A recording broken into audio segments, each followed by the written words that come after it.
the West that's been established, has been there before, and good measuring stick for us. So 7-6, we're obviously, in a good position, but we have to be able to put a couple of these in a row to really prove that this is who we can be and who we are. And that's the challenge in this league every night. No matter who you're playing, you got to really fight for a win. Richard, it's your old teammate, Steph Curry. What do you think the significance was of this win for Golden State? Well, just really quickly, right? Let's look at their record. If let's say hypothetically Klay was playing, that's a 10-3 team, right? I know. I'm just saying. I live in the real world. No, but I'm saying but the 7-6, like this is kind of right where they should be. They should be in that 7-8 spot, and if they were fully healthy, they could be at the 2-3 spot. So I'm glad, but for a while they weren't playing like this. This is a team that's very capable of beating anybody on a given night. The lesson that I think they learned here is that they have so many young players, and as long as they keep fighting, if they can stay close in games, the last 5 minutes, now you have Steph, now you have like the guys that can really close games. So it's just for them, they got to keep it within a range, like in that last 5 minutes. I really believe that the key to this team is Oubre, because you know what Steph is going to give you. Wiggins, he's somewhat starting to be more consistent, but Oubre, if he can give them consistent numbers between 15 and 18 a night, this team is going to be dangerous. He does all the little things. He can guard your best player. He's a slash. And if he starts knocking down some threes consistently, then that's what's going to make the Warriors scary. He has to go back and look at this game. And this is what you take from this. Like, Oubre, if you become a consistent player for us, we're going to win a lot more games. And look, Steve Kerr has gotten a lot of questions about possibly shifting the starting lineup. He has not wanted to do that. But he did make a change last night in the substitution patterns for Wiggins and Oubre, and basically gave Oubre more space without Steph on the floor, more opportunities to have that. Do you think that that's the kind of thing that can get him going more? Yeah, absolutely. And you're always going to go back to, hey, we just beat the defending champs. Now, I know the Lakers didn't look like their Lakers selves, but it's a start in the right direction. It gives them confidence. So, Oubre, if you're watching this, look at these tapes. Stay aggressive. Both ends of the court. You can bring this team a lot of wins with just your energy and your consistency on the offensive end. And so hopefully this is a sign of things to come, and Steve Kerr can put them in positions to where he could be successful. Yeah, and don't try and prove anything. Like, we know, like, Kelly Oubre didn't start off the season shooting well, but you are a slasher that can shoot. You are not a shooter that can slash, right? No, there's a difference, right? There's a very big difference. So continue to slash, continue to get dunks, continue to do all the things and shoot free throws and do all the things and play defense. You do those things, then your jump shot is an addition to what you can do. Don't go out there and be like, oh, I'm 0 for 6, and now you're not slashing, now you're not dunking, now you're not playing defense. Right. Once you change your mentality from that space, that's when I think Kelly Oubre can become more consistent, because he's not worried about that, because that's just an addition to his game. All right, I want to move over to Houston. Let's get to Victor Oladipo against the Cavs. Kyrie missed the last 7 games due to personal reasons and COVID protocols. And here he was addressing the media for the first time. Take a listen. I'm wondering if you were aware that you had violated the health and safety protocols, and what that process was like for you in coming back and going through that investigation, one. And then secondly, what your communication was like with the team while you were away. Happy to be back.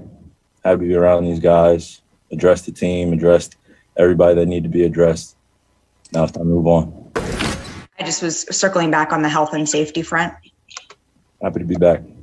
Thank you. I'm a hometown kid, so things hit a little different when family or personal stuff going on, and that's up to me to handle that as a man. But yeah, I just take full accountability for my absence with the guys, and just had a conversation with each one of them, and we move on. It's pretty interesting in watching when you take a break from everything. There's just so many assumptions about what's going on, and so many people feel like they know me best, and they have no idea who I am, nor what I'm about, or what I stand for, or even attempt to take the time, or even for me to invite them to take the time. So it's a two-way street. And when things become overwhelming in life, you just got to take a step back and realize what's important. That's the big thing. I just want honesty. And in order to be honest, I got to be honest myself. And that's the first thing. So I know I can talk in circles, and I know all these words get used, but I'm just being honest here. It's been a lot to balance. And now I called for help. And now I have just so many mentors and so many people reaching out and, just taking things off my plate that were never mine in the first place. And they are better suited for that position. So I'll play my role on this big team of changing the world, and others will do the same.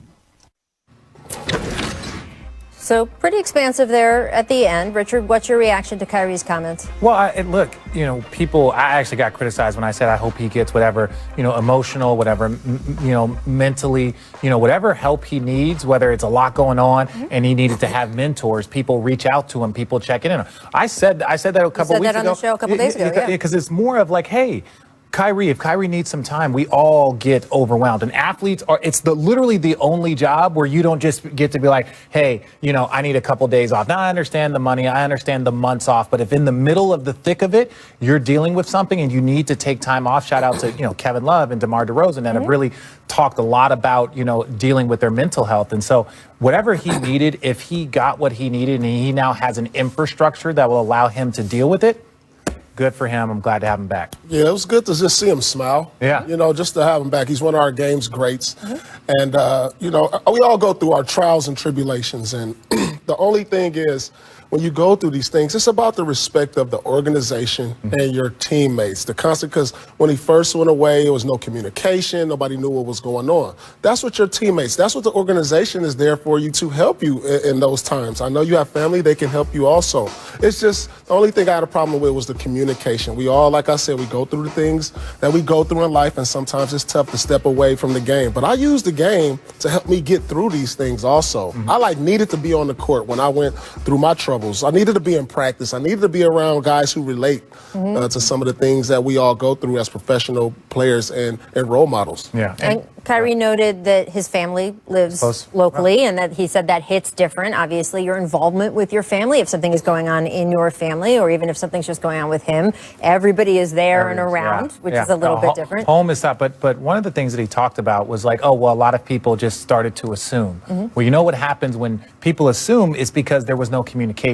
So I think he takes some ownership of this. I think people that were, questioning him or not criticizing him, but more of asking him what was going on or alluding to different things. Well, that also falls on you, right? That falls on you to communicate hey, I'm dealing with some personal stuff. I need some time away. And, hopefully he learns from this. And if he needs more time or whatever it is, it can be addressed. I mean, look, he said, people assume they know about me. And he said, without even talking to me. And then he very quickly corrected himself. He said, or I don't want to let them in to talk to me. And he said, that's a two-way street, which I certainly appreciated him making that distinction. There were repeated questions at the beginning of, hey, what was going on with you, basically? And you heard him say over and over again, hey, I've addressed it with the people I need to address.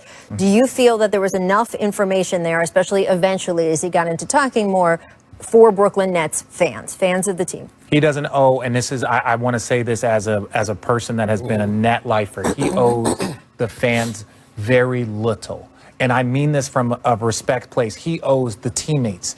He owns, because hypothetically, you could be traded, you could retire, and the fans, you don't owe them an answer. Barry Sanders, they're still looking for him in Detroit, right? Calvin Johnson, they're still looking for him, right? You can up and retire and not say anything to anybody. So I don't say that. You owe it to the people in the locker room, the people that have supported you, the people that you go to war with, the people that you go to battle. And if those guys are cool, then it's not up to the media, it's not up to the fans, it's only the people that he has to show up with every day. Yeah, you say the people who support him, the fans support him. I understand that, but you can't, if you've got millions and millions of fans, you can't individually address them. You can't tell everybody. You got to have some parts of your life that are private. Absolutely. Yeah, that's my only thing, is that as long as the people in the locker room are okay with him, then Kyrie can move forward and be the great player that he is, right? It's just tough when, you're that individual. You feel like you owe a lot of people. They go out and play well, win games, everybody will forget everything. There you go. Well, it looks like they're playing well already without him. And then, boy, just add another elite player into the mix.